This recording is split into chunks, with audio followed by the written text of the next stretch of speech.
Assalamualaikum warahmatullahi wabarakatuh.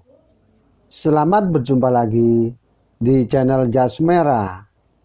Dalam kesempatan kali ini, saya akan menjelaskan tentang mihrab bagian yang kedua. Dalam sejarah perkembangan masjid, mihrab merupakan bagian yang pokok.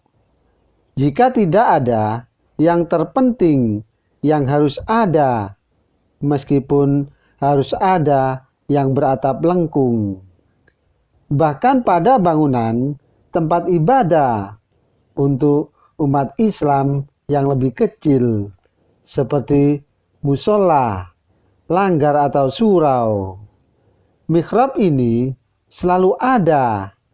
Dan lebih dari itu, banyak masjid yang menggunakan 3 mihrab, yakni sebelah kanan untuk mimbar khutbah, dan tengah sebagai tempat imam memimpin sholat berjamaah, dan sebelah kiri digunakan untuk menyimpan Al-Quran. Pada Masjid Nabawi yang berada di kota Madinah, terdapat 6 mihrab, yakni yang pertama mihrab Nabi Muhammad Sallallahu Alaihi Wasallam yang terletak di bagian raudhah, yakni antara mimbar dan makam Nabi Muhammad. Dan yang kedua, mihrab Utsmani. Yang ketiga, mihrab Hanafi. Dan sekarang, mihrab Sulaimani. Dibuat oleh Togan Syekh sesudah tahun 860 Hijriah, yang kemudian dihiasi marmer putih dan hitam oleh Sulaiman I dari Kerajaan Ottoman, yakni pada tahun 938 Hijriah. Dan yang keempat, mihrab tahajud yang terletak di belakang bekas kamar Fatimah Az-Zahra. Dan yang kelima, mihrab Fatimah yang terletak di sebelah mihrab tahajud. Dan yang keenam, mihrab taraweh yang seringkali digunakan oleh imam masjid di Madinah dalam memimpin sholat taraweh. Dan pendapat lain menyebutkan bahwa pada masa pemerintahan, yakni pemerintahan Muawiyah bin Abu Sufyan, sudah ditentukan peraturan bahwa bangunan mihrab harus ada di dalam masjid.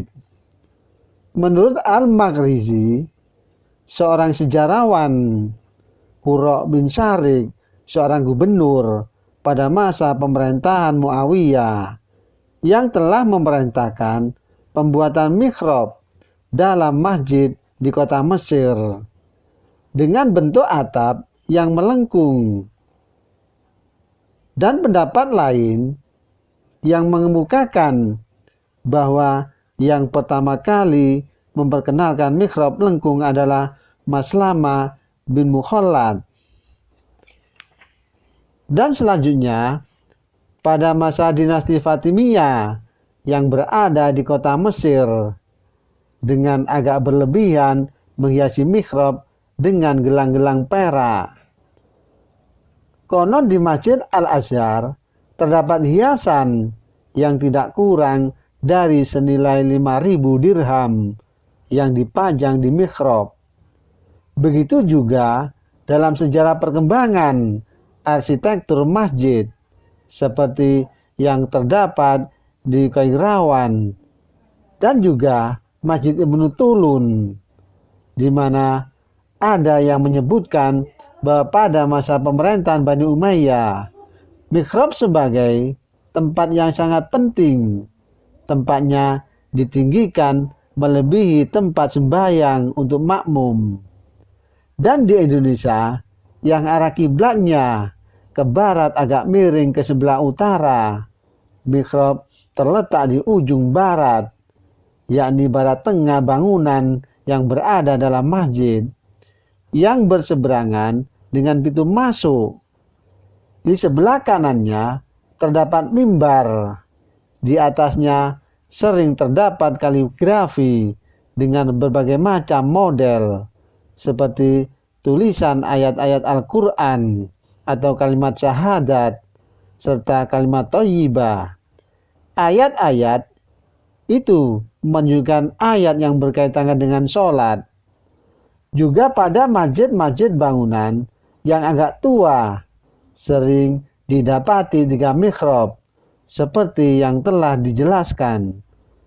Demikianlah kisah mihrab bagian yang kedua.